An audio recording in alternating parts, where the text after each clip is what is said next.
Zoom, the story of building the world's video-first communication platform, March 2020. The world stops. Office towers empty. Schools shutter. And suddenly, a six-letter word becomes the most important verb in the global economy: Zoom. In a matter of weeks, Zoom Video Communications transformed from a B2B software company known mainly to IT departments into the connective tissue of human civilization. Birthday parties, board meetings, weddings, funerals. If it involved human connection during the pandemic, it happened on Zoom. The company's daily meeting participants exploded from 10 million to 300 million in just 4 months. Its stock price rocketed up 450% in a single year. Eric Yuan, the soft-spoken founder who had been rejected for a U.S. visa 8 times, was suddenly worth $20 billion. But here's what makes this story remarkable. Zoom wasn't first. It wasn't even fifth. When Yuan founded the company in 2011, the video conferencing market was considered dead money by Silicon Valley standards, dominated by established players like Cisco's WebEx, which Yuan himself had built, Microsoft's Skype, and Google's growing suite of communication tools. Investors literally laughed him out of the room. Why would anyone need another video conferencing tool? They asked. The answer, as it turned out, was simple. Because every existing tool was terrible. This is the story of how a Chinese immigrant who couldn't speak English when he arrived in America built the defining product of remote work. It's a story about the power of obsessive customer focus, the importance of timing in technology, and what happens when a black swan event meets a perfectly positioned product. It's also a cautionary tale about hypergrowth, about going from hero to villain to somewhere in between, and about the challenge of building a second act when your first act was quite literally saving the world. Today, Zoom trades at a fraction of its pandemic peak, facing intense competition from Microsoft Teams and Google Meet. The company that once commanded a revenue multiple of 109x now trades at just 3x. The question isn't whether Zoom was a pandemic phenomenon. It clearly was. The question is whether it can be something more. The conference room at WebEx headquarters in Santa Clara was packed with engineers, but only one of them was crying. It was 1997, and Eric Yuan had just given his first product demo entirely in English, a language he'd been studying for less than 3 years. The demo went perfectly. The crying was from relief. Yuan's journey to that conference room began in Shandong Province, China, where as a university student in 1987, he attended a speech by Bill Gates about the internet's promise. I was mesmerized, Yuan would later recall. I knew I had to be part of this revolution.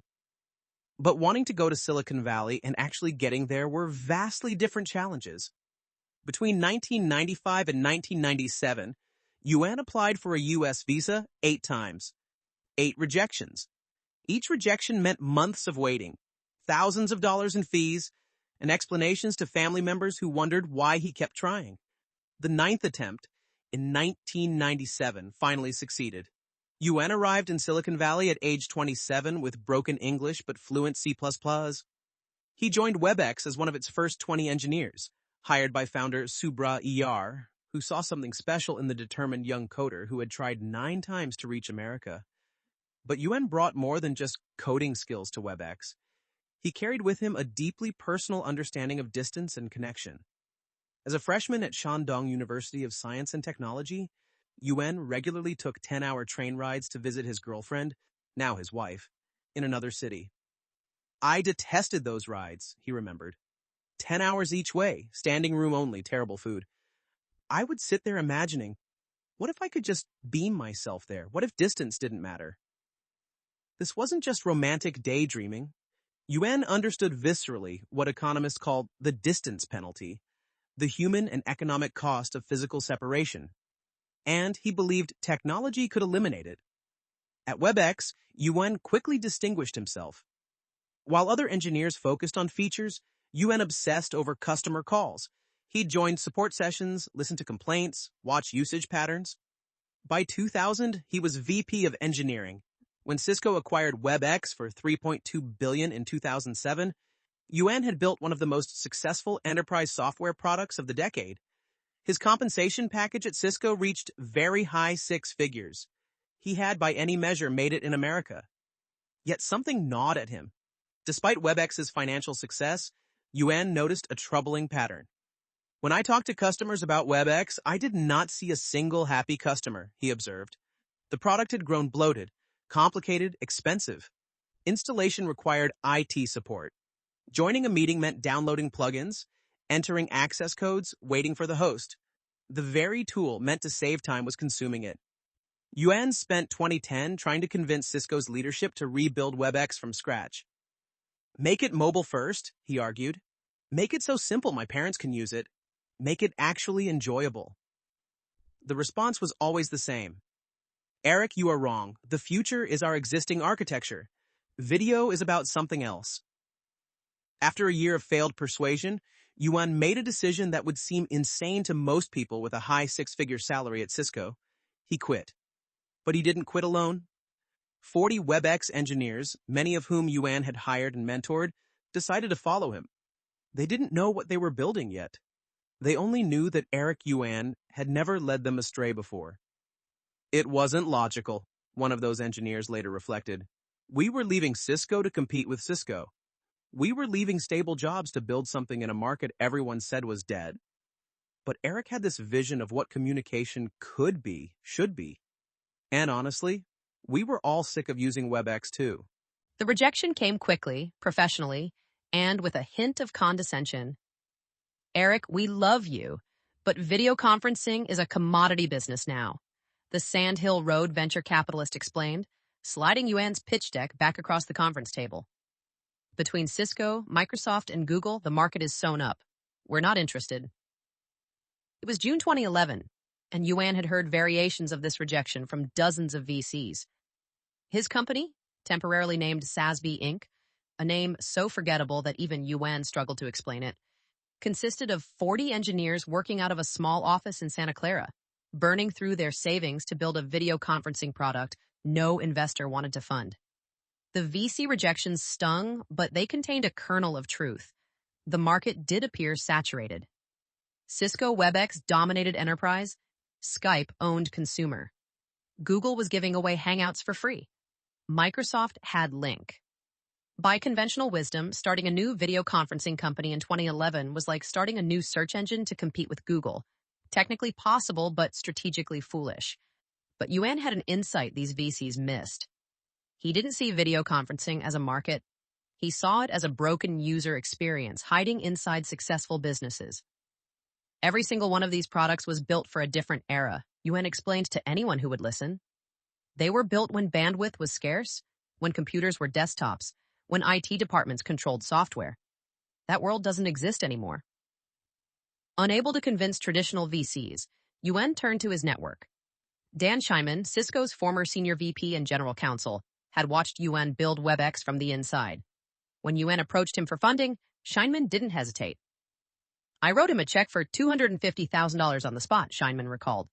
I'd seen Eric turn customer pain into product excellence for a decade. Betting against him would have been the mistake. Subra Iyar, WebEx's founder, who had given Yuan his first American job, also invested. So did a collection of angel investors who had made fortunes in enterprise software and understood that markets dismissed as saturated were often ripe for disruption. By June 2011, Yuan had raised $3 million in seed funding, enough to keep his 40 engineers building for another year. The technical challenge Yuan set for his team was audacious. Build a video conferencing system that worked perfectly on any device, with any bandwidth, without any downloads. 3 things Yuan would repeat in every meeting. Best video quality, that's number 1. Extreme ease of use, no learning curve, and mobile first, iPhone, iPad, Android, everything. This meant throwing out the entire technical architecture that powered traditional video conferencing. WebEx and its competitors used a hub and spoke model where all video streams went through central servers. This created latency, degraded quality, and made mobile participation nearly impossible. Yuan's team built a distributed mesh network that connected participants directly when possible, dynamically adjusting quality based on each participant's bandwidth. The engineering effort was grueling. We basically lived in the office for 18 months, remembered one early engineer.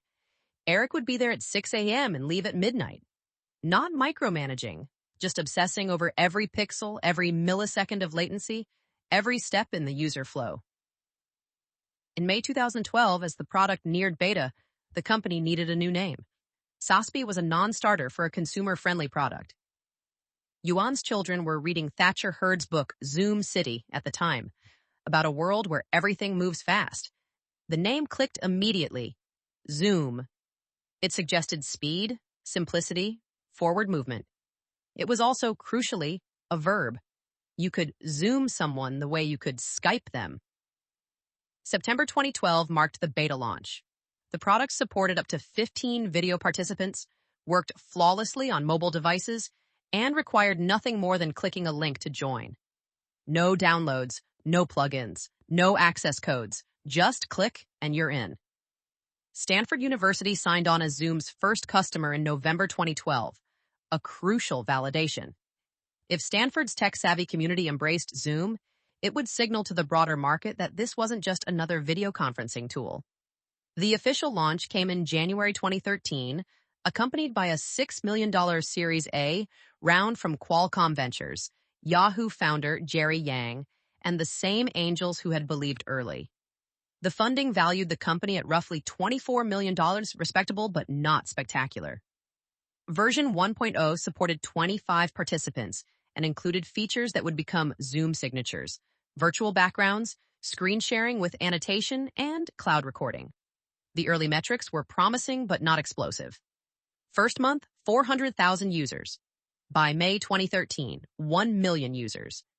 These weren't WebEx numbers, but they represented something more important: organic growth. Zoom spent almost nothing on marketing. Users discovered the product, tried it, and actually liked it enough to recommend it. In the enterprise software world, where products spread through IT mandates and sales contracts, this was practically unheard of.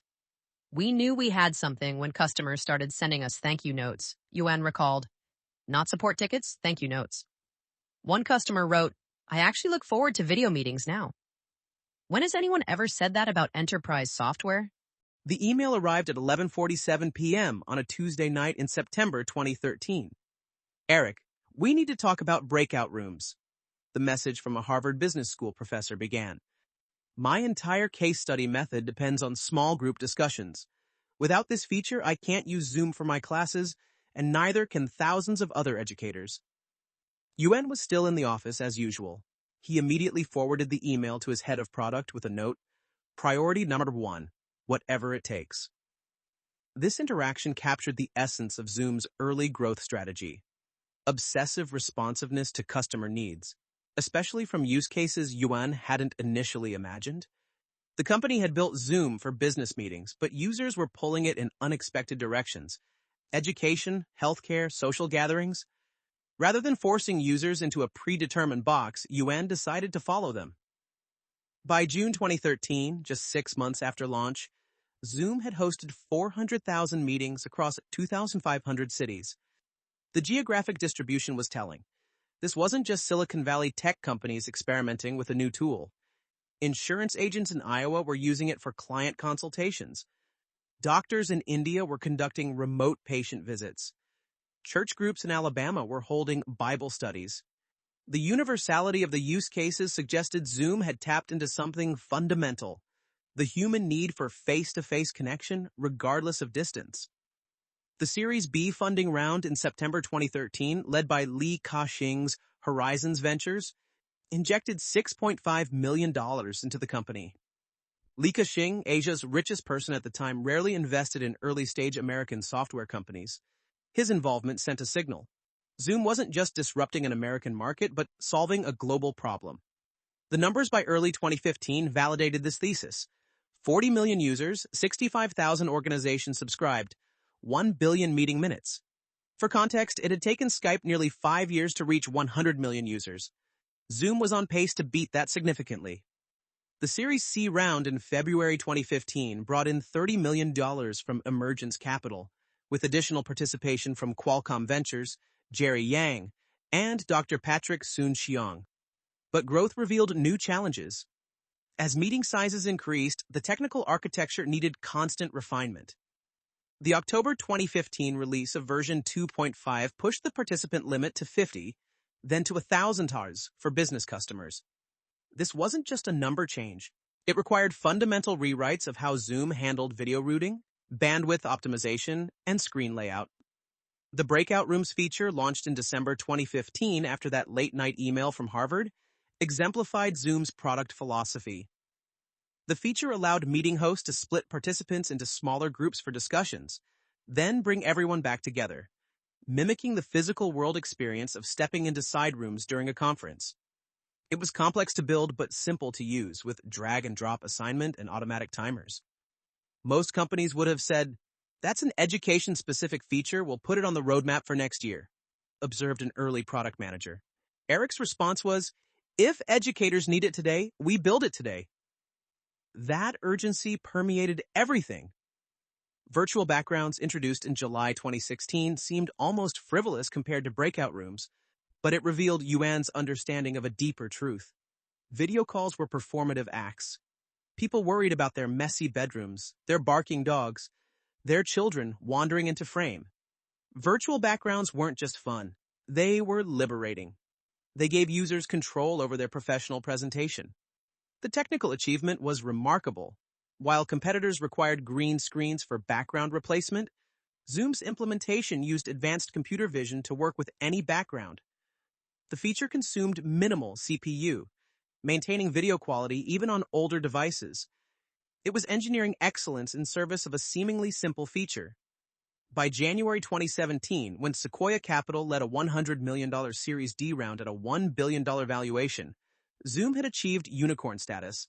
But more importantly, it had achieved something rarer: profitable growth.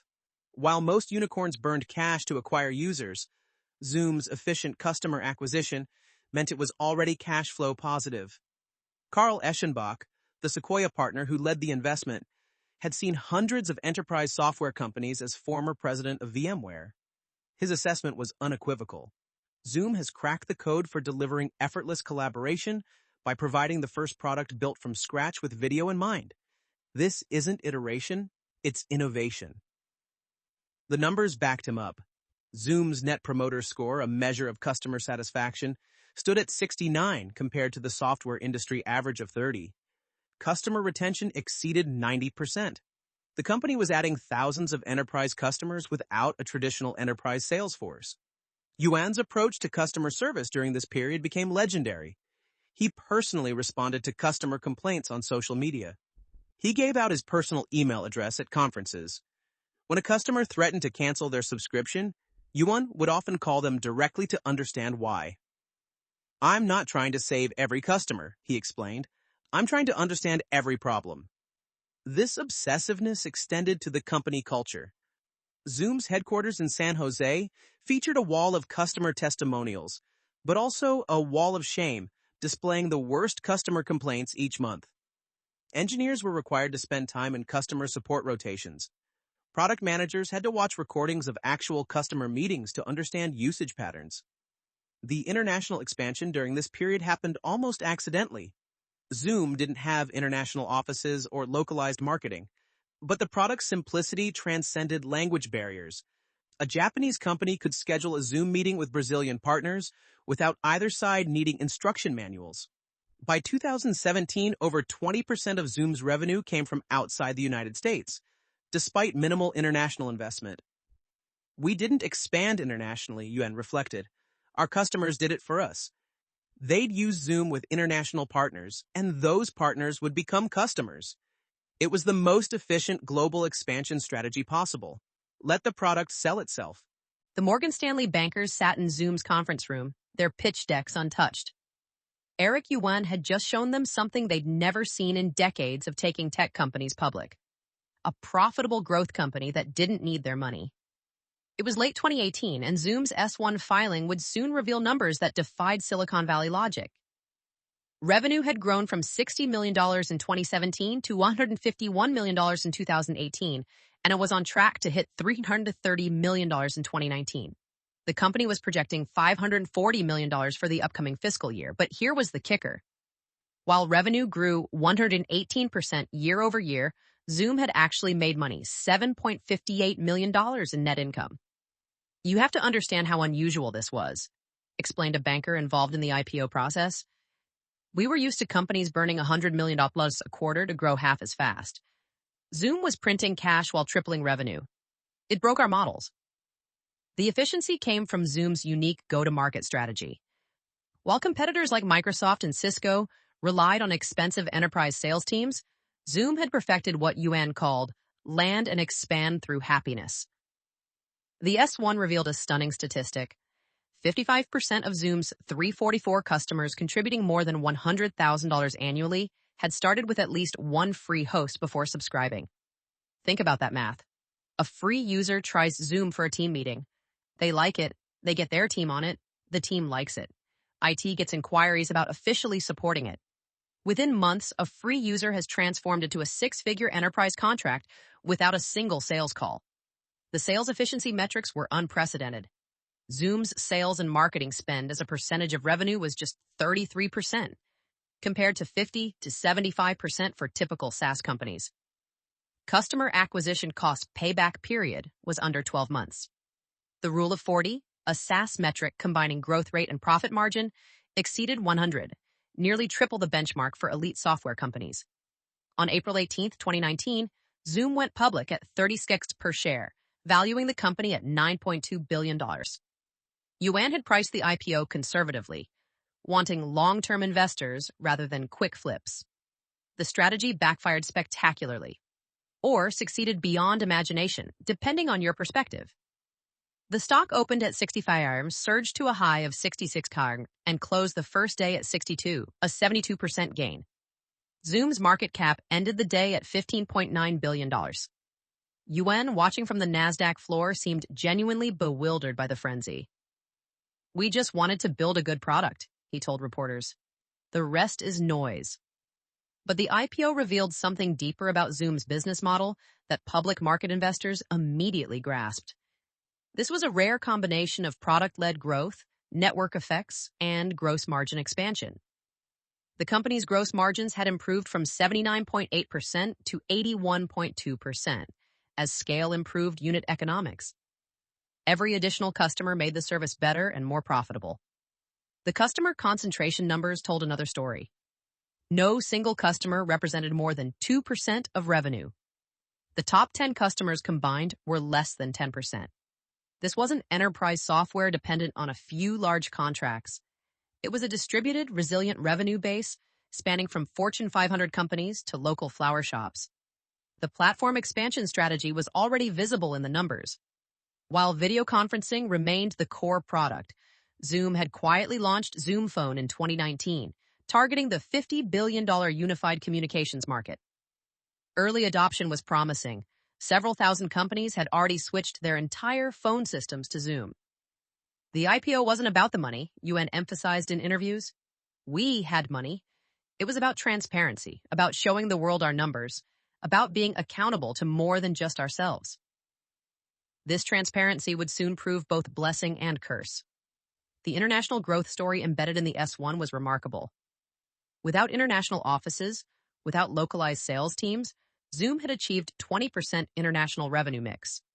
Companies in 180 countries were using the product. The viral coefficient, how many new users each existing user brought in, exceeded 2.5, meaning the product essentially marketed itself. Wall Street analysts scrambled to find comparisons.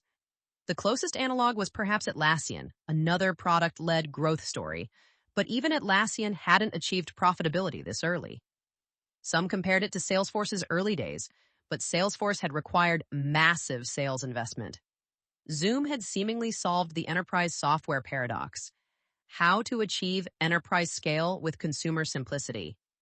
The competitive moat, analysts realized, wasn't just technical, it was cultural. Zoom had made video conferencing feel different. Where WebEx felt corporate, Zoom felt human. Where Skype felt consumer grade, Zoom felt professional. Where Google Hangouts felt like an afterthought, Zoom felt purposeful. The product had threaded an almost impossible needle. Post-IPO, Zoom's stock continued climbing, reaching $100 by October 2019. The company was worth more than $25 billion, making Yuan one of America's richest immigrants. But Yuan seemed unchanged. He still answered customer emails personally. He still worked from 6 a.m. to midnight. He still insisted that every employee spend time in customer support. The bear case from skeptics was straightforward. Microsoft and Google would eventually care enough to crush Zoom. The bull case was equally simple. Zoom had already won the user experience war, and in software, user experience compounds over time. Nobody, not Yuan, not the analysts, not the competition, could have predicted what would happen next. In December 2019, a new virus was detected in Wuhan, China. Within months, it would transform Zoom from a successful software company into a critical piece of global infrastructure. The company that had prepared for everything would face the one thing nobody could prepare for, becoming essential overnight. March 13th, 2020, 3:47 a.m. Pacific Time. Eric Yuan's phone buzzed with an automated alert.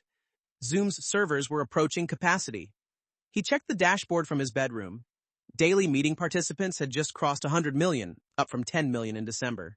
His infrastructure team had modeled aggressive growth scenarios. None of them looked like this. By 3:52 a.m., Yuan was on a Zoom call with his engineering leads scattered across the world.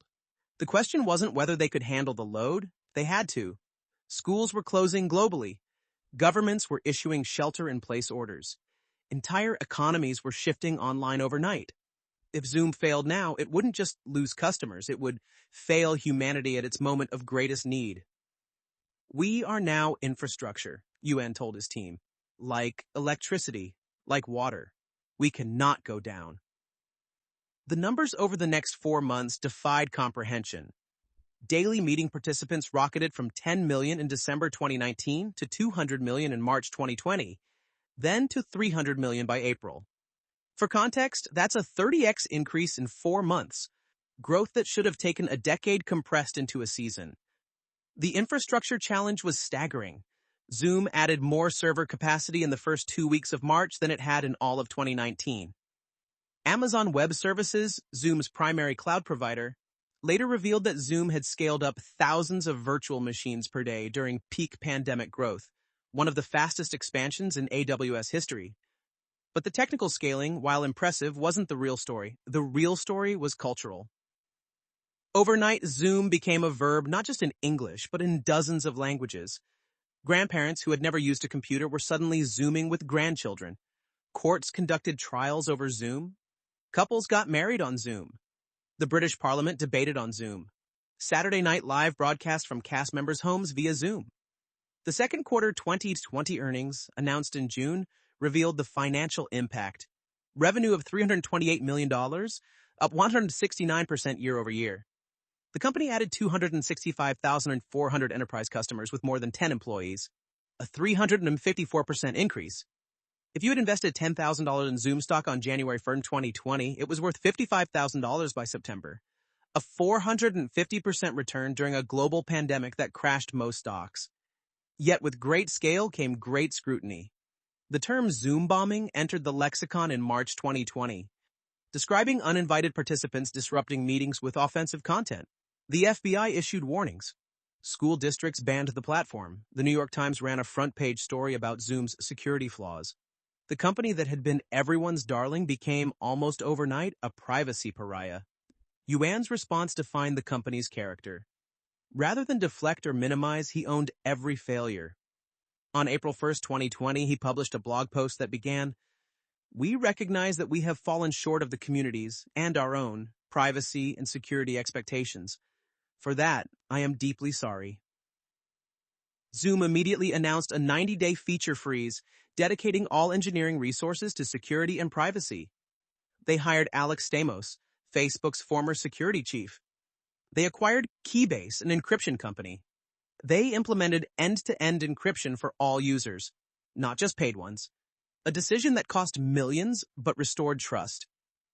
Most CEOs would have gone into bunker mode, observed a cybersecurity expert who worked with Zoom during the crisis.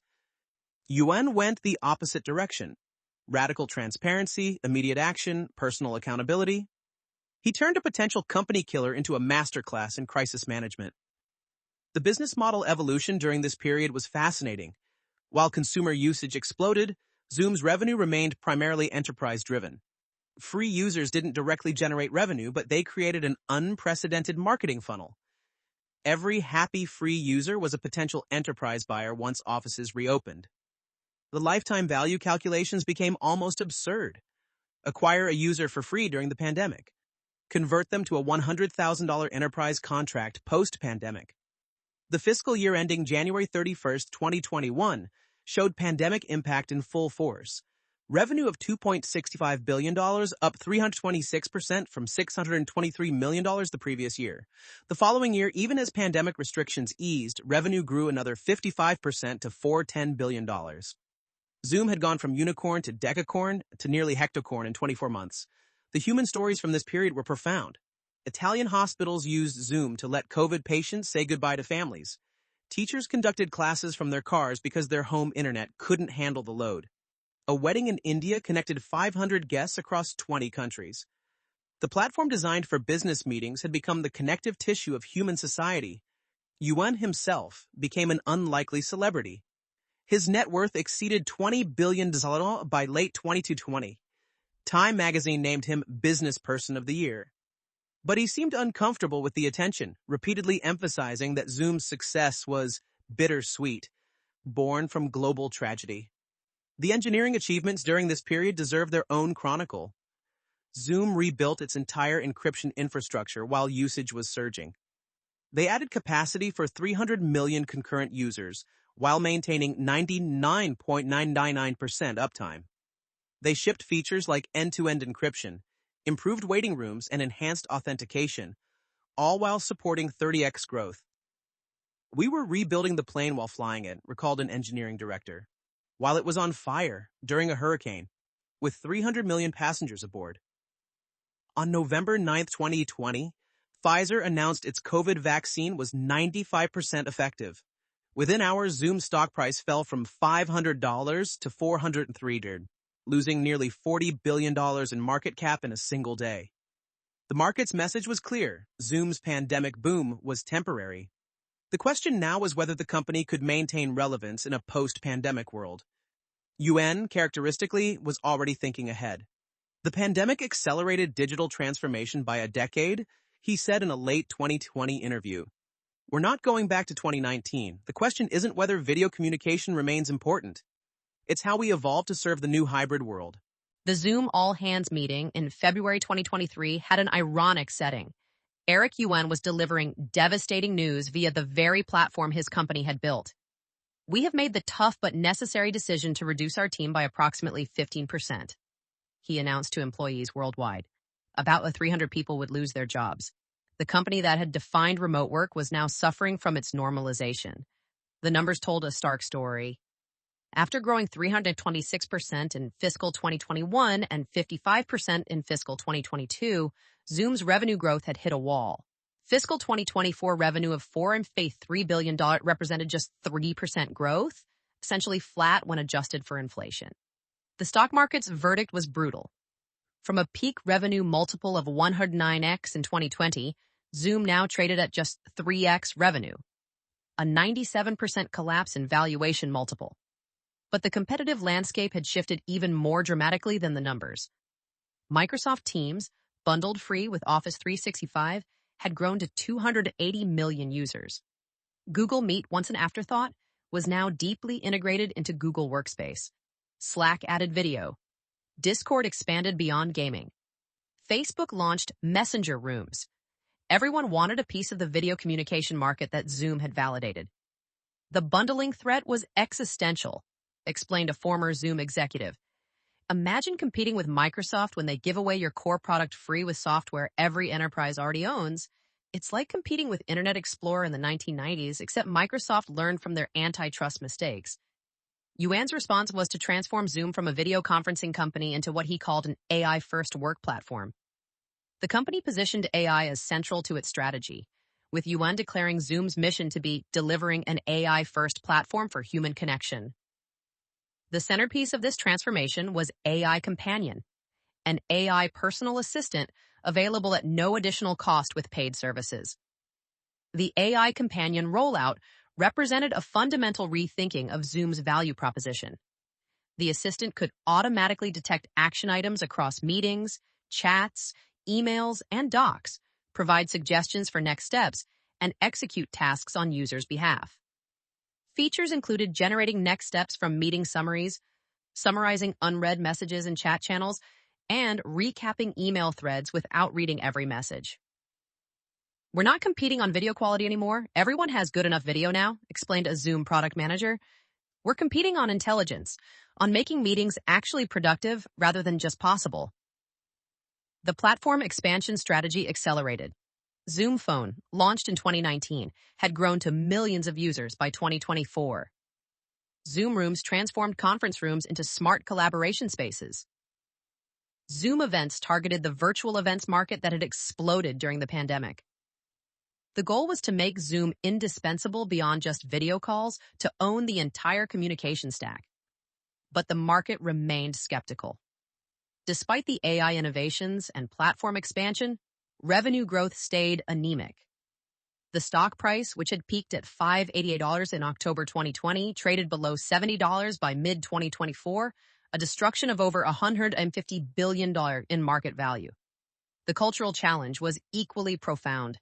Zoom had become synonymous with pandemic fatigue. Zoom fatigue was now a recognized psychological phenomenon. Companies proudly announced no Zoom Fridays. The very success that had made Zoom indispensable had also made it exhausting. Yuan's vision for the future remained ambitious. "There are over 1 billion knowledge workers worldwide," he stated in a 2024 interview.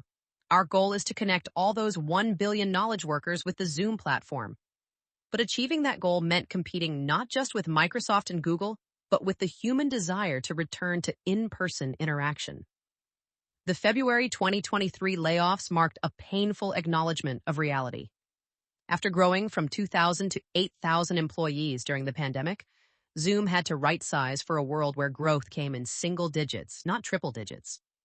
Yuan took responsibility, cutting his own salary by 98% and foregoing his bonus. The latest results tell a story of stabilization rather than recovery. Q3 fiscal 2025 showed revenue of $1.18 billion versus $1.16 billion expected, growing about 4% year over year. Net income reached $207.1 million, up from $141.2 million in the same quarter a year earlier. The company even raised its full-year guidance slightly. But 4% growth for a company that once grew 326% annually feels like treading water. Perhaps most symbolically, the company announced it was changing its corporate name from Zoom Video Communications to Zoom Communications Inc., with Yuan explaining, "This change reflects our evolution into an AI-first work platform for human connection and our vision for long-term growth." The name change represented both acknowledgement and aspiration. Acknowledgement that video alone wasn't enough, aspiration that AI could provide a second act. The transformation continues. The company announced AI Companion 2.0, the next generation of its AI personal assistant, available at no additional cost, along with a custom add-on for organizations needing more personalized experiences. Features now include everything from automatic task detection to meeting agenda creation to real-time summaries during phone calls. Yet the fundamental challenge remains. In a world where Microsoft bundles Teams with Office and Google gives Meet away free, how does an independent communication platform survive, let alone thrive?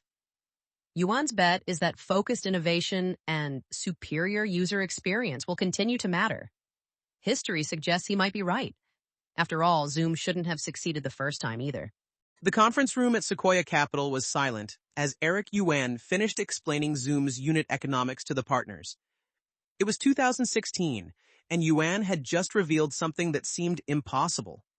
Zoom acquired enterprise customers for less than $5,000 in sales and marketing spend, and those customers generated over $100,000 in lifetime value. The payback period was under 12 months. In enterprise software, this was like claiming you'd invented perpetual motion. "Show us the math again," requested a partner, suspicious of the numbers. Yuan pulled up the spreadsheet. The secret wasn't complicated, it was just unprecedented. Zoom had cracked product-led growth in enterprise software, a category that had always required expensive sales teams and lengthy implementation cycles. The mechanics were elegant, A free user hosts a meeting. Participants join without downloading software. The meeting works flawlessly. Participants become free users themselves. Some upgrade to paid plans. IT departments notice employees expensing Zoom subscriptions. Rather than fight it, they negotiate enterprise deals. The virus spreads from individual to team, to department to company, all without a single cold call. Traditional enterprise software is sold top-down, Yuan explained to investors. We grow bottom-up. By the time procurement gets involved, half the company is already using Zoom. We're not selling them software. We're just formalizing what's already happening. The network effects compounded exponentially. Every Zoom meeting created between 5 and 100 potential new users. Each of those users averaged 2.5 additional users within their first month. The viral coefficient, the rate at which users brought in new users, exceeded anything seen in enterprise software. Consumer apps like Facebook had similar dynamics, but they monetized through ads at pennies per user. Zoom monetized at hundreds of dollars per user with 80% gross margins. The engineering excellence underlying this growth was often overlooked but fundamental.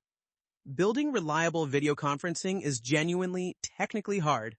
Audio and video must synchronize perfectly across multiple participants with varying bandwidth, devices, and network conditions.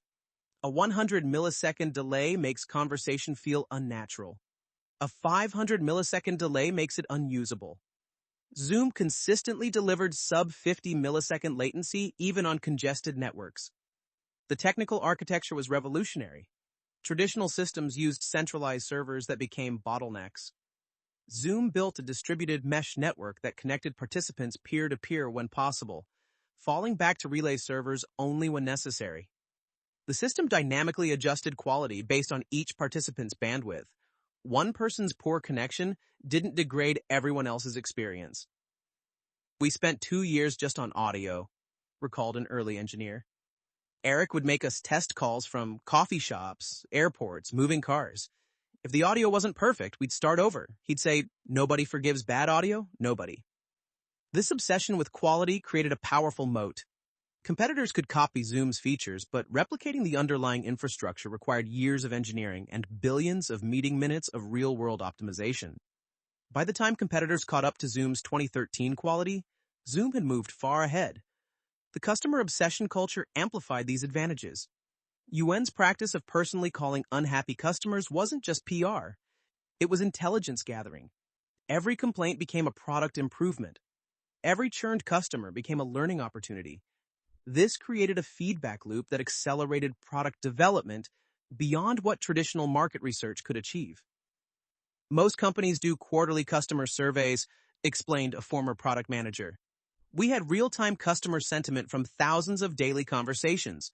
We knew about problems before they became patterns. The capital efficiency this enabled was extraordinary. While competitors burned hundreds of millions on sales and marketing, Zoom achieved similar growth, spending a fraction of that amount. The company reached $1 billion in revenue while raising only $161 million in total funding. For comparison, Slack raised over $1 billion to reach similar revenue levels. The freemium model was calibrated perfectly.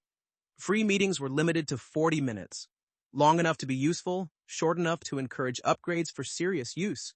The limitation felt natural rather than punitive.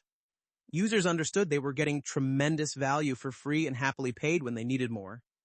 But the real genius was making the product simultaneously consumer simple and enterprise capable. The same platform that grandmothers used for family calls also supported 10,000-person webinars with enterprise-grade security. This dual nature meant Zoom could enter organizations through any door, a sales team, an engineering squad, an HR department, and expand everywhere. The platform strategy that emerged post-IPO built on these foundations. Zoom Phone wasn't just another product. It was a natural extension users requested. Zoom Rooms solved the conference room problem every Zoom user experienced. Each addition made the core product stickier while maintaining the simplicity that drove adoption. The mistake everyone makes is thinking Zoom succeeded because of the pandemic, observed a venture capitalist who passed on investing. Zoom succeeded because it solved a universal problem with a product so good that users became evangelists. The pandemic just revealed what was already true. The competitive advantages compound over time. Network effects grow stronger as more users join. The data advantage from billions of meeting minutes enables AI features competitors can't match. The brand has become verbified. People Zoom regardless of which platform they use. The engineering talent attracted by success enables faster innovation. Yet vulnerabilities remain. Platform dependence on AWS creates risk. The freemium model that drove growth also limits monetization. Competition from bundled alternatives pressures pricing.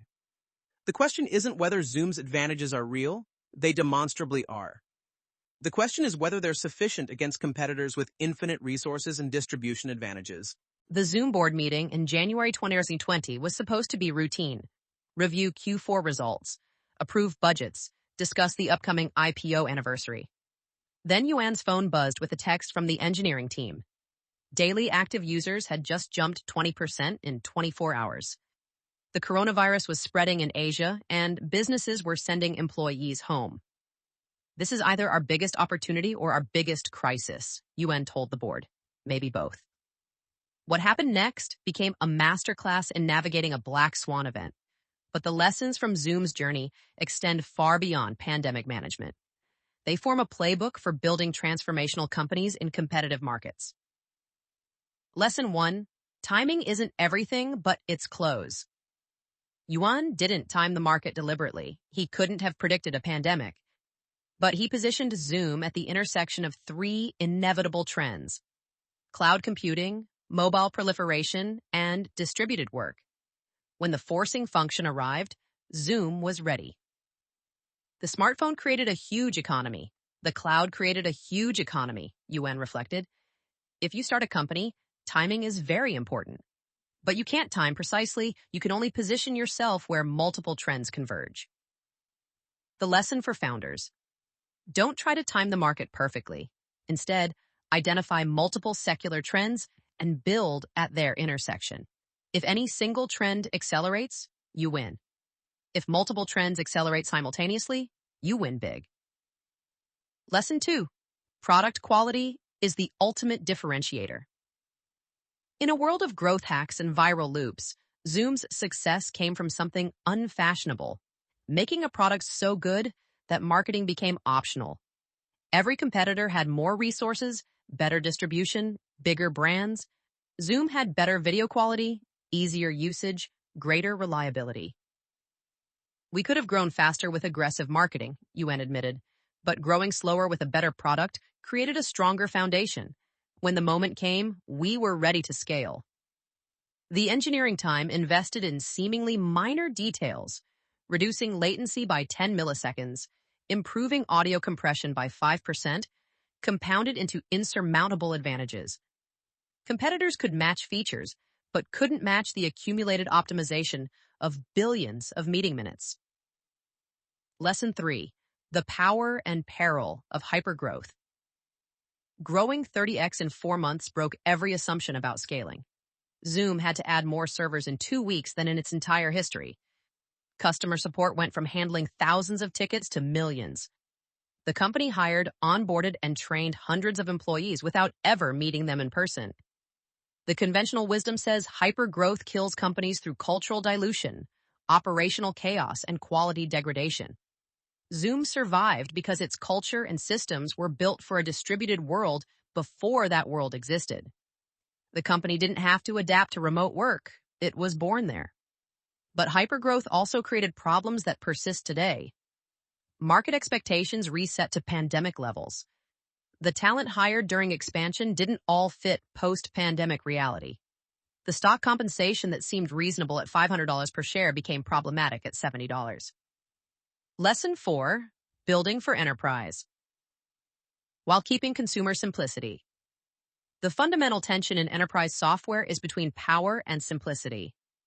Enterprise buyers want features, controls, integrations. Users want something that just works. Most companies choose one path. Zoom somehow traveled both simultaneously.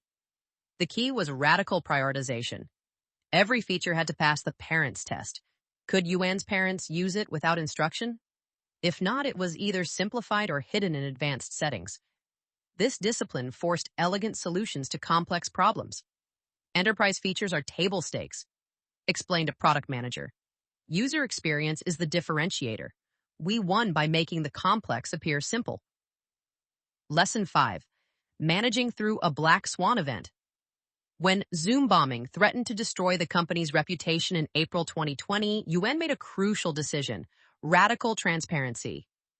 Instead of minimizing the problem, he owned it completely. The 90-day feature freeze to focus on security seemed insane during hypergrowth, but it saved the company. The lesson transcends crisis management. When trust is your primary asset, protecting it supersedes everything else: growth, features, even revenue. Yuan understood that Zoom's permission to exist in people's lives depended on trust. Violate that trust, and no amount of features or marketing could recover it. Lesson 6. When to pivot versus when to persevere. Post-pandemic, Zoom faced an existential choice: accept being a video conferencing company in a shrinking market, or transform into something broader. The pivot to AI-first work platform wasn't just rebranding, it was a fundamental strategic shift requiring new capabilities, talent, and billions in investment. The decision framework was clear. Is the core problem you're solving still valid? For Zoom, the answer was yes. Human connection across distance remained essential. The solution needed evolution, not revolution. This clarity enabled focused transformation rather than desperate thrashing. Lesson 7. Capital allocation in feast and famine. Zoom's capital efficiency pre-pandemic, reaching $1 billion revenue on $161 million raised, became a liability post-pandemic. The company had too much cash, too high a stock price, too many acquisition options. The discipline that enabled efficient growth had to evolve into discipline preventing wasteful expansion. The layoffs in 2023, while painful, demonstrated mature capital allocation. Rather than using pandemic windfalls to fund speculation, Zoom returned to its efficient roots. Yuan's 98% salary cut wasn't just symbolic. It signaled that pandemic economics were over and discipline had returned. The meta lesson is that capital efficiency isn't about being cheap. It's about resource allocation aligned with value creation. During hypergrowth, aggressive investment made sense. Post-pandemic, efficiency returned to focus. The key is matching capital deployment to market conditions, not following rigid rules. The PowerPoint slide on the Morgan Stanley trading floor showed two lines diverging like a wishbone. One projected Zoom reaching $10 billion in revenue by 2027. The other showed it shrinking to $3 billion almost. Both scenarios, the analyst argued, were entirely plausible. I've never seen such divergent outcomes for a profitable, cash flow positive company, she told clients. Zoom is either massively undervalued or structurally impaired. The bear case: death by 1,000 bundles. The bear thesis is straightforward and compelling. Zoom is a feature, not a company. Microsoft Teams comes free with Office 365, which 345 million people already use. Google Meet is bundled with Google Workspace. For IT departments managing costs, paying separately for Zoom makes increasingly little sense. The numbers support the pessimists. Revenue growth has decelerated from 326% to 4%. The net dollar retention rate, a key SaaS metric, has declined from 130% to barely above 100%. Enterprise customer additions have slowed to a trickle. The stock trades at $70, down from almost $8 at its peak, destroying over $150 billion in market value. Zoom is the Netscape of video conferencing, argued a prominent short seller. A pioneer that defined the category but lacks the structural advantages to survive against platform players. Microsoft doesn't need to make money on Teams. It's a loss leader for Office. Zoom needs every dollar. The commoditization of video conferencing accelerates daily. What was once Zoom's differentiator, superior quality, has become table stakes. Microsoft Teams now matches Zoom's video quality. Google Meet works seamlessly across devices. The technical moat has evaporated. Worse, the brand association with pandemic fatigue may be permanent. Zoom fatigue has entered the lexicon as a negative concept. Companies celebrating return to office explicitly position themselves as reducing Zoom usage. The product that saved work during the pandemic has become symbolic of what many want to leave behind. The AI transformation, bears argue, is too little too late. Microsoft's Copilot integration across Office creates an AI advantage Zoom can't match. Google's Gemini provides similar capabilities. Zoom's AI companion, while impressive, lacks the data and integration breadth of platform competitors. International expansion faces headwinds. Chinese regulations make competing there impossible. European privacy requirements favor local alternatives. In emerging markets, WhatsApp and regional super apps dominate. The global opportunity that seemed limitless in 2020 has narrowed considerably. The bull case, the focused innovator's advantage. The bull thesis rests on a different premise. In a world of bloated, complex platforms, focus wins. Zoom does one thing: human connection through video better than anyone. While competitors add features, Zoom perfects the core experience that actually matters. Microsoft Teams is a Swiss Army knife. Lots of tools, none excellent, observed a bull analyst. Zoom is a scalpel. One tool, perfectly designed. For mission-critical communication, which do you choose? The numbers tell a more nuanced story than bears acknowledge. Yes, growth has slowed, but Zoom still generates $4.6 billion in revenue with 38% operating margins. The company has $7 billion in cash, no debt, and generates over $1.5 billion in free cash flow annually. This isn't a struggling company, it's a profitable one navigating a transition. The AI opportunity, bulls argue, is underestimated. Zoom's mission is delivering an AI-first platform for human connection, allowing individuals and teams to focus on what they do best: engaging, connecting, and delivering creative and insightful work. Unlike competitors who bolt AI onto existing products, Zoom rebuilds around AI from the ground up. Consider the market size. There are over 1 billion knowledge workers globally. Even capturing 10% at $100 annually, far below current enterprise prices, represents a $10 billion revenue opportunity.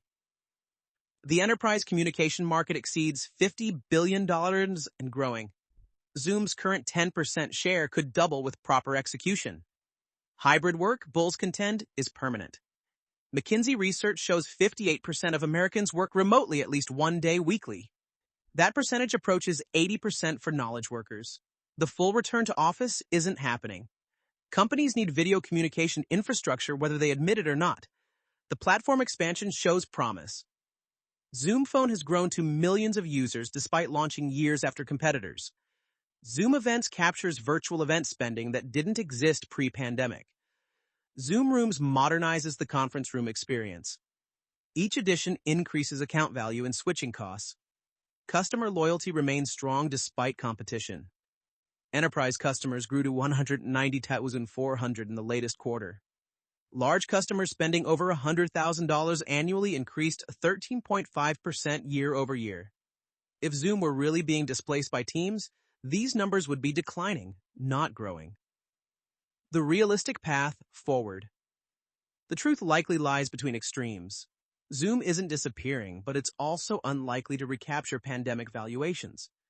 The realistic scenario is evolution into a profitable niche player, serving customers who value best-in-class video communication over bundled convenience. The strategic options are clear. M&A opportunities. With $7 billion in cash, Zoom could acquire complementary companies in adjacent spaces: workflow automation, customer service, industry-specific solutions. The risk is integration complexity and cultural dilution. Geographic expansion. International revenue remains under 20%.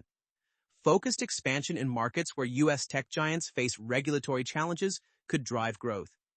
India, Southeast Asia, and Latin America offer significant opportunities. Vertical solutions. Building industry-specific versions.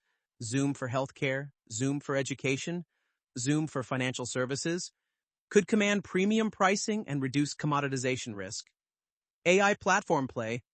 Becoming the communication layer for AI agents and automation could position Zoom at the center of the autonomous work revolution.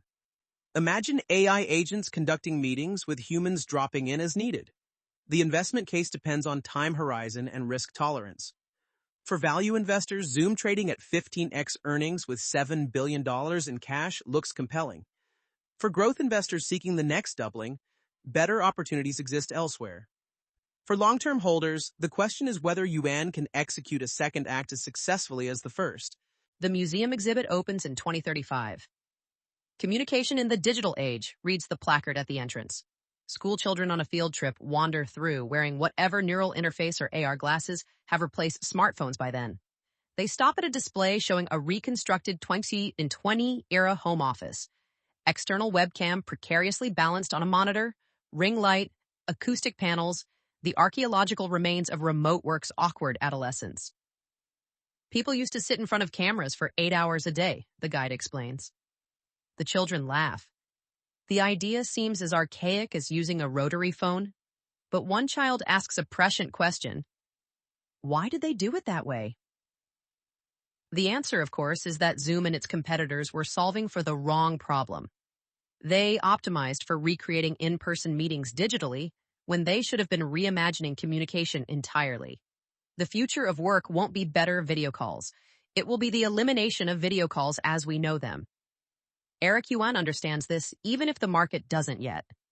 In recent interviews, he's described a future where AI avatars attend meetings on our behalf, where language barriers disappear through real-time translation, where presence becomes untethered from physical or even visual representation.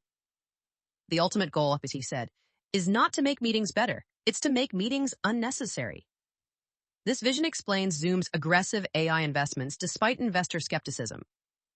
The company that defined synchronous communication is betting its future on asynchronous intelligence. Your AI assistant attends the morning stand-up while you sleep.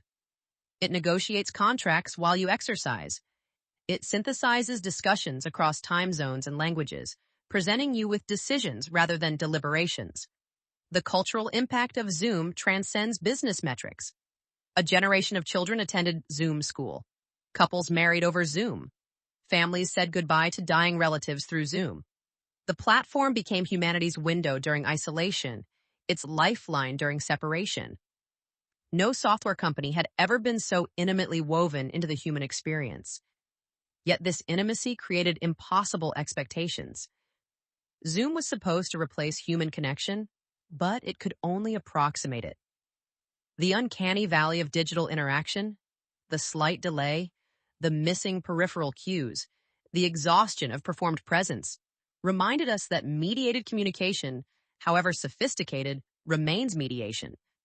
If Yuan and his team were running Zoom today, what would they do? The answer might surprise Wall Street. They'd probably destroy the core product. Not literally, but conceptually. They'd recognize that competing with Microsoft and Google on their terms is a losing game. Instead, they'd use their $7 billion war chest to build what comes after video conferencing. Acquire the best AI companies. Hire researchers working on presence and embodiment. Partner with AR/VR platforms building spatial computing. The Zoom of 2030 might not involve video at all. It might be an AI orchestration layer that manages human and artificial agents collaborating across modalities. Your Zoom meeting could be you talking to your smart glasses while walking, while your colleague participates through text, while an AI synthesizes both inputs for a third participant who reviews it later. The surprising learning from Zoom's journey isn't about video conferencing or pandemic luck or even product excellence. It's about the power of solving universal human needs with radical simplicity. Every human since language evolved has wanted to communicate across distance. Zoom made it effortless. Whatever comes next must be even more effortless, perhaps invisible. The key takeaway for entrepreneurs is that transformational companies don't just build better products, they collapse complexity. WebEx required IT support, access codes, downloads. Zoom required clicking a link. The next transformation will require nothing at all. Communication will happen as naturally as thought. For investors, Zoom represents a fascinating test case in platform transitions. Can a company that defined one paradigm successfully navigate to the next? History suggests it's nearly impossible. IBM didn't become Microsoft. Microsoft didn't become Google. Google didn't become Facebook. But Yuan has beaten conventional wisdom before. The lasting legacy of Zoom might not be the product, but the precedent. A company that made the impossible seem obvious. Before Zoom, nobody believed video conferencing could be consumer simple. Before Zoom, nobody believed enterprise software could grow virally. Before Zoom, nobody believed a startup could compete with Microsoft, Google, and Cisco simultaneously. Now we know better. The question isn't whether someone will build the next Zoom, something that makes current communication seem as archaic as smoke signals. The question is whether that someone will be Zoom itself. As Yuan often says, borrowing from Wayne Gretzky, skate to where the puck is going, not where it has been.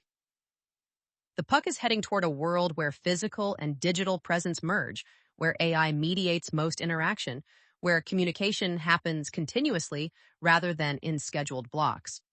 Zoom's story isn't over. It's entering its second act, and second acts in technology are notoriously difficult. But if any company can transform from pandemic phenomenon to permanent infrastructure, it might be the one that transformed from nobody to necessity in less than a decade. The exhibit in that 2035 museum will need updating. The question is whether Zoom will be displayed as a historical artifact, the way we show telegraphs and fax machines, or as the foundation for whatever comes next. Yuan is betting everything on the latter. The drumbeat of news around Zoom in late 2024 tells a story of transformation amid stability. The Q3 fiscal 2025 earnings announced in November showed the company beating expectations with $1.38 adjusted earnings per share versus $1.31 expected, and revenue of $1.18 billion versus $1.16 billion expected. The 4% growth rate, while modest, has become predictable, a marked change from the volatility of the pandemic years. Zoom raised its full-year fiscal 2025 guidance to $541-543 in adjusted earnings per share with $4,661 billion in revenue, with the middle of the range implying about 3% growth. Wall Street's reaction was muted. The stock fell 4% in after-hours trading despite the beat. The market seems to have settled into a steady-state view of Zoom. Profitable but ex-growth, stable but unexciting. The AI companion updates announced at Zoomtopia 2024 represent the company's most aggressive push into artificial intelligence. AI Companion 2.0, available later in October 2024 at no additional cost for paid plans, works across Zoom Workplace and the web, connecting with Microsoft Outlook and Office, Gmail, Google Calendar, and Google Docs. The integration with competitors' products is notable, an acknowledgement that Zoom must play nicely in a multi-platform world. The company reported 192,400 enterprise customers in Q3, up just 800 from the previous quarter. This deceleration in customer additions suggests that Zoom is focusing more on expanding within existing accounts rather than acquiring new logos, a mature company strategy rather than a growth company approach. The competitive dynamics continue intensifying. Microsoft Teams pushes aggressive bundling with Office 365. Google Meet leverages Google Workspace integration. Newer entrants like Riverside.fm and Descript target content creators with advanced recording and editing features. The moat that seemed impregnable in 2020 faces erosion from multiple directions. Yet Yuan remains optimistic, noting at Zoomtopia, "We announced major milestones such as AI Companion 2.0 and paid add-ons for AI Companion and industry-specific AI customization, further cementing our vision to deliver a differentiated AI-first work platform." The emphasis on customization and industry-specific solutions suggests a strategy of going deeper rather than broader. Return-to-office trends present both challenge and opportunity. While some companies mandate full in-person work, hybrid arrangements dominate. Morgan Stanley research shows 58% of knowledge workers expect to work remotely at least one day per week permanently. This permanent hybrid state might be Zoom's sustainable market. Not the pandemic explosion, but not a full return to 2019 either. Stock performance reflects this ambiguity. Trading around $90 in late 2024, Zoom has recovered from its $60 lows but remains far below pandemic peaks. The company trades at approximately 15x forward earnings, reasonable for a profitable company but uninspiring for a former growth darling. Analyst sentiment has converged on hold. Nobody expects collapse, but few see catalysts for significant appreciation. The transformation from Zoom video communications to Zoom communications symbolizes the strategic pivot. Video was the entry point, but the ambition extends to all workplace communication. Whether the market believes this transformation remains uncertain.